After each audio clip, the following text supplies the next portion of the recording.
Hi, this is Susan Rukeyser. I am reading to you from Joshua Tree, California. I thought I would read a flash that I wrote about 6 years ago. It appeared online at the wonderful A Minor magazine. I wrote it when I was living outside Atlanta, Georgia, and raising my son, and I looked around at the world and wished a lot of things were different. It's called With Her Sharp, Heavy World. Hampered by mittens, I clutched a tree trunk as the ground shifted. Some animal part of me knew. Earthquake. Like when I felt my first contraction and understood natural obligation. The red clay hillside frozen hard as concrete, loosed rocks that bounced across the trail, smashed icy patches from yesterday's snow, and finally tumbled into the ravine's dormant kudzu. I scrambled towards a shelter further up the trail. Thunder boomed. Rain fell in sheets. If I wasn't on time to pick up my daughter from school, she'd panic. Wouldn't she? It was just the two of us. Her father wanted to be free of me more than he wanted her. People offered help, but humiliation drove me south, where I was a stranger. The shelter was 3 walls, a roof, and a bench on which sat an old, heavy-set woman. She leaned forward, hands on her knees. Brown skin hung heavy. Silver hair frothed like foam or clouds. She muttered. "Pardon?" I asked. She said, "I should have known better. I'm not up for this. Now I'm stuck here and sick." "This weather," I said. The shelter creaked and swayed. It unnerved me, but I didn't want to sit beside her. I left work early, overwhelmed by my cubicle and the people always around. I checked my cell, no service. I promised my daughter I was always reachable. "I need to go," I said. "Please stay," she begged. "I'm not well." "I'm late." "It's pouring," she said. "We're always late for something. I've learned that much."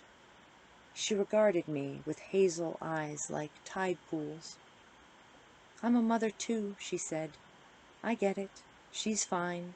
They're always fine until they're not. Then we know how little we control." Had I mentioned my daughter? I wanted to ask, but my mouth was sealed, as in a dream. "I'm a storyteller," she said. "I know how to kill time. When the storm is over, we'll walk back, okay?" She straightened and closed her eyes.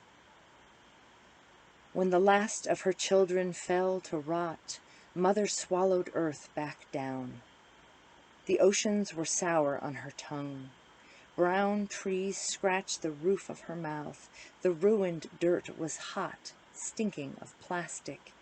She tasted her rotting children and all the animals.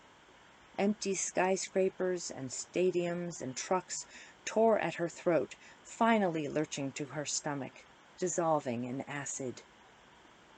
Mother had wished her children brave, but always they sought the familiar. They sought her. At first, she tended them too closely, overcome by love or pity. They all wanted to be boss, wanted to know who got more, who didn't pull his weight. They fought constantly. It wore her down. She spoiled them, but they wouldn't share. They assumed she'd forgive. Like any mother, she blamed herself. Now her stomach swelled to bursting with her sharp, heavy world. A storm raged inside, and she knew. She heaved, brought it all back up. Earth bobbed into space.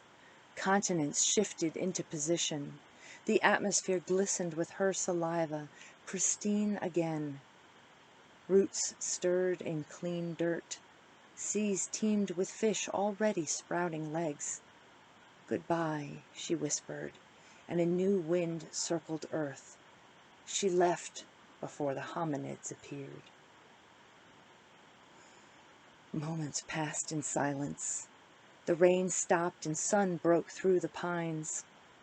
Watching a toad leap from a puddle, I zipped my jacket, suddenly roasting.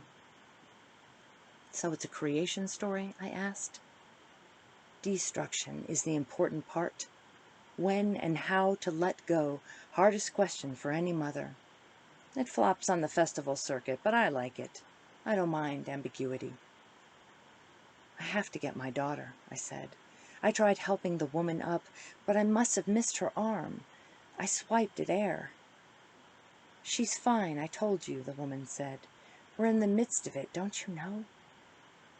I walked away, then ran. My daughter needed me more than this old woman who maybe was strange, who maybe didn't move her lips when she spoke. I wasn't sure afterwards. I remembered her eyes. I meant to go back and check on her later that day, the next morning. Then too much time passed. She must be okay.